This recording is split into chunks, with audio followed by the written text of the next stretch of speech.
সুপ্রিয় দর্শক সবাইকে স্বাগত জানাচ্ছি মাই টিভি রমজান ও স্বাস্থ্য অনুষ্ঠানে প্রেজেন্টস বাই বিকন ফার্মাসিউটিক্যালস। আপনাদের সঙ্গে রয়েছি আমি ডাক্তার হাসান। আমাদের সঙ্গে আজকে উপস্থিত রয়েছেন দুজন, আমি বলবো যে তরুণ প্রজন্মেরই প্রতিনিধি, যারা ক্লিনিক্যাল অনকোলজিস্ট হিসেবে কাজ করছেন স্বাস্থ্য অধিদপ্তরে। আমার হাতের ডানে রয়েছে ডাক্তার জুলফিকার সাইফ এবং হাতে বামে রয়েছে ডাক্তার ইশতিয়াক আহমেদ। আপনার দুজনকে স্বাগত। ধন্যবাদ। দর্শক, আমরা ক্যান্সার চিকিৎসা একটি দীর্ঘ জার্নি, এবং এই পুরো ভ্রমণে তাদের সাথী হয় অনেকেই, বিশেষ করে পরিবার, তার আশেপাশের সমাজের লোকজন, এবং একই সঙ্গে যে ডক্টর টিমটি কাজ করেন, যে একটা সমন্বিত টিম, সেটি কিন্তু অনেক গুরুত্বপূর্ণ। এই ক্যান্সার সেবার সমন্বিত যে চিকিৎসা ব্যবস্থাটি রয়েছে বা ক্যান্সার চিকিৎসার, সেটি কিন্তু আসলে অনেক ক্ষেত্রেই হারিয়ে যায় ভিন্ন ভিন্ন চিকিৎসার কারণে। এবং একই সঙ্গে ক্যান্সার নিয়ে বিভিন্ন রকমের যে মিথ রয়েছে, যে অপচিকিৎসা রয়েছে, সেটাও কিন্তু অনেক রোগীর সর্বনাশ করে ছাড়ে। এই সবগুলো বিষয় নিয়ে আমরা আজকে কথা বলতে চাই। আমি অনুষ্ঠান শুরুতেই আমি ডাক্তার জুলফিকার আপনার কাছে আসতে চাই। সেটি হচ্ছে যে ক্যান্সার চিকিৎসার সমন্বিত সেবা, এটি একটা খুবই দারুণ অ্যাপ্রোচ যেটা নিয়ে আপনারা কাজ করছেন। এই সমন্বিত সেবার গুরুত্বটি আসলে কি, কেন আসলে এই মাল্টিপল ডিসিপ্লিনারি অ্যাপ্রোচ অথবা এই সমন্বিত সেবাটি প্রয়োজন একটা ক্যান্সার রোগীর জন্য? এক জায়গায় যখন অনেকজন ডাক্তার তাদেরকে দেখে থাকেন, তখন আপনি নিজেই যেটা বললেন যে রুগী সেক্ষেত্রে অনেক বেশি ভরসা পায়, ট্রাস্ট পায়, এবং এটাই তো আসলে আন্তর্জাতিকভাবে স্বীকৃত প্রধান মেইন উপায়, যে এভাবে আসলে সমন্বিতভাবে ট্রিটমেন্ট করতে হবে। আর সমন্বিতভাবে দেখে ফেললে রুগীটাকে যেমন একটা পুরোপুরি একটা হলিস্টিকভাবে দেখা হয়, একটা হলিস্টিকভাবে রুগীকে দেখানো হচ্ছে, এতে রুগীর খুঁটিনাটি মানে প্রপার চিকিৎসাটা প্ল্যান করা যাচ্ছে। হুট করে কোনো চিকিৎসা হচ্ছে না, যে একটা চিকিৎসায় নেমে দেখা যাচ্ছে যে রুগীর আসলে হার্টের সমস্যার জন্য ওষুধটা কন্টিনিউ করা যাচ্ছে না, বা এরকম কোনো কন্ডিশন সেক্ষেত্রে অ্যারাইজ করছে না। এটা যেমন একদিকে হয়, আর সমন্বিত একটা বোর্ডের মাধ্যমে চিকিৎসাটা নিয়ে আসতে পারলে রুগীর খরচটা আসলে এবং দৌড়াদৌড়ি এবং সময় ক্ষেপণটা অনেক অনেক কমে যায়, তার জার্নিটি অনেকটা স্মুথ এবং বলা যায়। আমরা যেভাবে প্ল্যান করছি, যেভাবে আমরা আমাদের পেশেন্টকে এগিয়ে নিচ্ছি, আমাদের রুগীদের আমরা ফলো আপটা খুব স্ট্রিক্টলি মেনটেন করি। শুধুমাত্র ট্রিটমেন্ট নিয়ে বাড়িতে চলে গেলে কিন্তু ক্যান্সার রোগীর জন্য এটা হচ্ছে আসলে বিপদ আরও বাড়ে। কারণ ক্যান্সার রোগীর ক্ষেত্রে হচ্ছে ট্রিটমেন্টটা দিয়ে দেওয়াটা হচ্ছে খুব সহজ, কিন্তু বাসায় যাওয়ার পর তার দেখা যায় বিভিন্ন ছোটোখাটো সমস্যা লেগেই থাকে, বমি, পাতলা পায়খানা, বিভিন্ন রকম সাইড ইফেক্টের কথা বলা হয়ে থাকে। তো এই সাইড ইফেক্টগুলো প্রিভেনশনের সবচেয়ে বড় উপায় হচ্ছে সে যদি একজন ভরসার একটা টিমকে সবসময় পাশে পায়। আমাদের টিমের মধ্যে মেডিসিনের ডাক্তার থেকে শুরু করে সব ডাক্তার থাকার কারণে রুগীরা যখন আমাদের ক্লোজ কন্ট্যাক্টে থাকে, হোয়াটসঅ্যাপ বা বিভিন্ন প্রযুক্তিগত গ্রুপ বা ফোনে, তখন তারা হচ্ছে সেখান থেকে ডাইরেক্ট সেবাগুলো পেয়ে যেতে থাকে। যে কোনো সাইড ইফেক্ট ম্যানেজমেন্টও সুবিধা হয়, মানে ট্রিটমেন্ট ভরসা বাড়ে, ট্রিটমেন্টের খরচ কমে, সময় ক্ষেপণ কমে, সাইড ইফেক্ট কমে, এবং রুগীরা ম্যানেজমেন্ট পায় হচ্ছে অনেকখানি বেশি। অসংখ্য ধন্যবাদ ডাক্তার জুলফিকার। ডাক্তার ইশতিয়াক, আপনার কাছে আমার প্রশ্নটি রয়েছে যে এই যে সমন্বিত টিম অ্যাপ্রোচ বা কম্বাইন্ড টিম অ্যাপ্রোচটি রয়েছে, এই টিমের অত্যাবশ্যকীয় সদস্য আসলে কারা কারা থাকেন? এখানে আপনি যেটা বলছেন যে মাল্টি ডিসিপ্লিনারি টিম, যেটা MDT tumour board, MDT tumour বোর্ডে মেইনলি এখানে প্রথম যে থাকেন তারা প্রাইমারি যারা ক্লিনিক্যাল অনকোলজিস্ট, ঠিক আছে, যে একজন মানে ক্লিনিক্যাল যে ক্যান্সার বিশেষজ্ঞ তিনি থাকবেন, এবং তার পাশাপাশি সার্জিক্যাল অনকোলজিস্ট, গাইনি অনকোলজিস্ট, এবং ইএনটি অনকোলজিস্ট অথবা ম্যাক্সিলোফেশিয়াল সার্জন, এবং সাথে সাথে মেডিসিনের বিভিন্ন ব্রাঞ্চের যারা আছেন, এন্ডোক্রাইনোলজি, নেফ্রোলজি এবং রেডিয়েশন অনকোলজিস্ট, ঠিক আছে, রেডিয়েশন অনকোলজিস্ট থাকবেন, এবং প্যালিয়েটিভ মেডিসিন সেটা উনিও থাকবেন। যে এখানে যে কারণ সব পেশেন্ট যে একদম আর্লি স্টেজে আসবেন, শুরুতেই আসবেন তা তো না, অনেক পেশেন্ট দেখা যাবে, অনেক রোগী দেখা যাবে একদম শেষ পর্যায়ে আসছেন।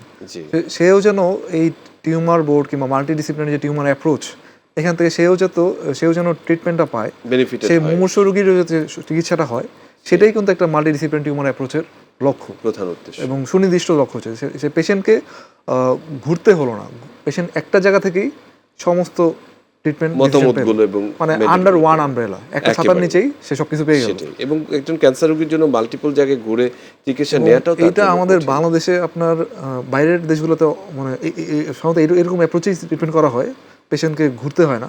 তো মানুষের দেখা যায় পেশেন্ট মানে একটা দ্বিধার মধ্যে থাকে যে কোথায় যাব আমি, হ্যাঁ, এবং সেই জায়গা থেকে সঠিক একই কাছাকাছি মতামত নাও পেতে পারি। পরবর্তী চিকিৎসাগুলো কোথায় নিব সেটা একটা জিজ্ঞাসা থাকে।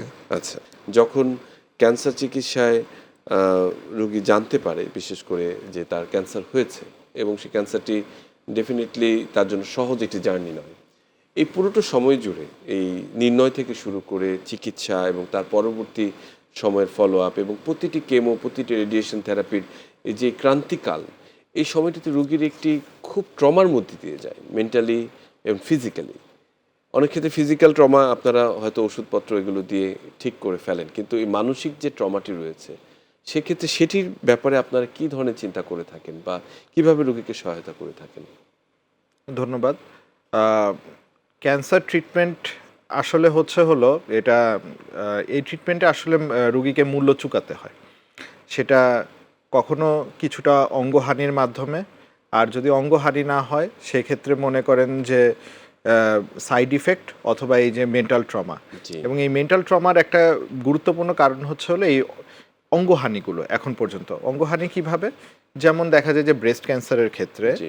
একজন ইয়াং মহিলার যখন বর্তমানে যদিও আমরা চেষ্টা করছি যে ব্রেস্ট সেভ করার, কিন্তু তারপরও দেখা যায় যে অনেক ক্ষেত্রে আমাদের দেশে অনেক অ্যাডভান্স স্টেজে আসার কারণে মেয়েদের পুরো ব্রেস্ট কেটে ফেলতে হয়।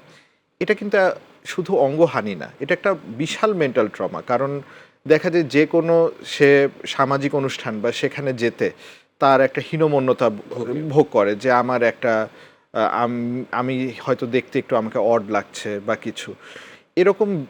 দেখা যায় যে আবার অনেক ক্ষেত্রে বড় রকম কোনো একটা সার্জারি হয়েছে কোলন ক্যান্সার বা রেকটাল ক্যান্সারের জন্য, সেখানে সে শুনেছে যে আপনার এই ক্যান্সারটার জন্য দায়ী হলো লাল মাংস খেলে এটা বেশি হয়। এজন্য দেখা যাচ্ছে সে বিভিন্ন প্রোগ্রামে গিয়ে মাংসটা খাচ্ছে না। এরকম বিভিন্ন রকম ভয় ভীতি নিয়েই আসলে তারা বাঁচতে থাকে। এখন আমরা সবসময় চেষ্টা করি, আর এটা আসলে ক্যান্সার থেকে ফেরাটা একটা মৃত্যু ভয় থেকে আসলে ফেরা, জি। এবং রুগীরা আসলে লম্বা সময় ধরে এটা সাফার করে। আমরা প্রত্যেকবারই তাদেরকে চেষ্টা করি একটু উজ্জীবিত করার জন্য। আমরা তাদেরকে বোঝাই যে এটা আসলে যে জীবনটা আপনি পেয়েছেন এটা আল্লাহ আপনাকে দিয়েছে, এটা নিশ্চয়ই কোনো একটা ভালো কাজের জন্য আপনাকে দিয়েছে। আপনি সময়টা এনজয় করেন, আপনার অনেক কাজ আছে সেগুলো কমপ্লিট করেন, চেষ্টা করেন। এবং একান্তই যখন আমরা আসলে পারি না তখন আমাদের টিমের যে সাইকিয়াট্রিস্ট যিনি আছেন আমরা তাদের কাউন্সিলর যিনি রয়েছেন, কাউন্সিলিং এর দরকার হয়। কারণ আমরা আসলে সবসময় তো নিজেরা কাউন্সিলিং করে হয় না, জি। আমরা কাউন্সিল করি, কিন্তু আসলে এক্ষেত্রে একদম প্রফেশনাল দরকার হয়। অসংখ্য ধন্যবাদ ডাক্তার জুলফিকার। ইশতিয়াক, আপনার আমার যে পরবর্তী জিজ্ঞাসা সেটি হচ্ছে যে আমরা জানি যে ক্যান্সার চিকিৎসা শুধুমাত্র সুচিকিৎসা নয়, অনেকে অপচিকিৎসারও শিকার হয়।